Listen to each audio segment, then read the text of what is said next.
नमस्कार, मी किरण Palkar. Crime diary news चॅनलमध्ये आपले स्वागत आहे. पाहूयात आजच्या ताज्या बातम्या. शहापूर पोलिसांची मोठी कारवाई. 30 लाखांहून अधिक किमतीचा मेफेड्रॉन जप्त. शहापूर पोलीस ठाण्याच्या पथकाने केलेल्या धडक कारवाईत मेफेड्रॉन MD अंमली पदार्थासह सुमारे 30,22,720 रुपयांचा मुद्देमाल जप्त करण्यात आला आहे.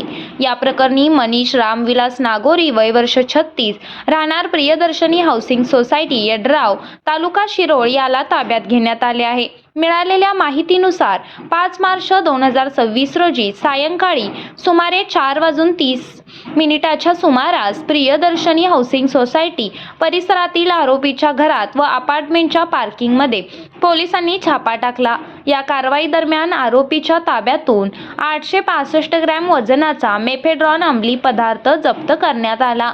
या अंमली पदार्थाची अंदाजे किंमत 25,95,000 रुपये असल्याचे पोलिसांनी सांगितले. याशिवाय पोलिसांनी आरोपींकडून 4 जिवंत काडसुते, इलेक्ट्रॉनिक्स वजन काटा, प्लॅस्टिक पाऊच, स्टीलचा चमचा, CCTV, VR, होंडा ॲक्टिवा, दुचाकी तसेच महिंद्रा स्कॉर्पिओ 4 चाकी वाहन असा इतर मुद्देमालही जप्त केला. जप्त करण्यात आलेल्या सर्व वस्तूंसह एकूण मुद्देमालाची किंमत 30,22,720 रुपये इतकी आहे.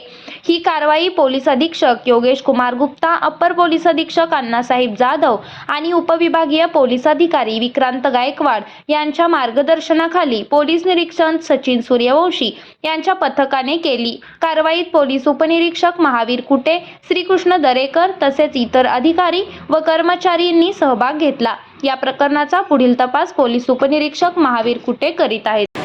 काल सायंकाळी शहापूर पोलीस ठाण्याच्या हद्दीमध्ये इसम नामे मनीष नागोरी जो रेकॉर्डवरील गुन्हेगार आहे त्याच्याकडे अंमली पदार्थ आणि इतर काही गोष्टी असल्याची आम्हाला त्या ठिकाणी गोपनीय माहिती मिळाली होती.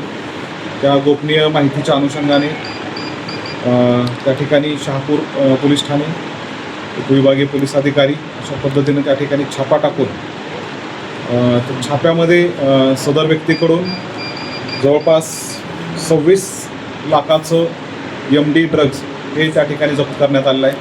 सोबत 2 वाहनं त्या ठिकाणी, ज्या वाहनामध्ये त्यानं हे ड्रग्ज ठेवलेलं होतं ती वाहनं देखील त्याच्या पार्किंगमधून जप्त करण्यात आली आहेत. आणि सदर व्यक्तीच्या घराची त्या ठिकाणी झडती घेतली असता त्याच्या घरामध्ये त्या ठिकाणी 4 राऊंड त्या ठिकाणी मिळालेले आहेत. फायरिंग म्हणजे पिस्टलचे राऊंड त्या ठिकाणी 4 मिळालेले आहेत. आणि सदर आरोपीविरोधात पूर्वीचे 21 गुन्हे दाखल आहेत. आणि सदर आरोपी हा बेलवरती बाहेर होता आणि त्याच्याकडे सखोल चौकशी आणखी सुरू आहे. त्यामध्ये परवा देखील जो झालेला गुन्हा आहे त्याच्यामध्ये त्याचा सहभाग आहे अथवा कसं, त्या बाबतीत देखील आम्ही तपास करत आहे. आणि त्यानं हे ड्रग्ज आणि राऊंड कुठून मिळवलेले आहेत त्या बाबतीत देखील सखोल तपास त्या ठिकाणी चालू आहे. याची बॅकवर्ड लिंक त्या ठिकाणी शोधून काढण्यासाठी आमचे तपास पथक त्यात पूर्ण वेळ देऊन त्या ठिकाणी तपास करत आहे. जशी आपल्याला हे राऊंड्स आणि ड्रगच्या बाबतीतली सखोल माहिती मिळेल तसं आपल्याला अपडेट केलं जाईल.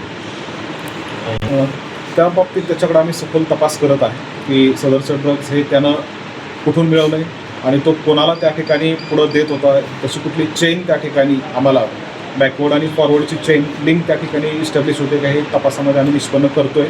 आणि जर तसं काय असेल तर त्या बाबतीत अपडेट आपल्याला दिले जाते. याच्यात आणखी काय आरोपी वाढण्याची शक्यता? नक्कीच याच्यामध्ये त्यानं कुणाकडून आणलेला आहे, कुणाला तो त्या ठिकाणी पुढे सप्लाय करण्यासाठी देतो आहे का, अशा पद्धतीचे आरोपी जर निष्पन्न झाले तर आरोपी वाढू शकतात. परवाच्या त्या बाबतीत देखील त्या गुन्ह्याच्या अनुषंगाने तपास सुरू आहे. त्या गुन्ह्यातील जे वेपन आहे आणि वेपन वापरणारे जे आरोपी आहेत ते देखील आपल्या ताब्यात आहेत. त्यांच्याकडे सखोल चौकशी करून तसंच सदर मिळालेल्या आरोपीकडे देखील चौकशी करून त्या गुन्ह्यामध्ये याचा सहभाग आहे का नाही ते तपासांती निष्पन्न होईल. त्या गुन्ह्यापासून कारवाई केली गुन्ह्याच्या पार्श्वभूमीवरती देखील म्हणू शकतो, परंतु तशी गोपनीय माहिती आम्हाला मिळाली होती. त्या गोपनीय माहितीच्या अनुषंगाने आम्ही त्या ठिकाणी तो छापा टाकलेला आहे. रिव्हॉल्वर नाही मिळालेलं, 4 राऊंड मिळालेले आहेत आणि हे MD जे ड्रग्ज आहेत ते मिळालेले.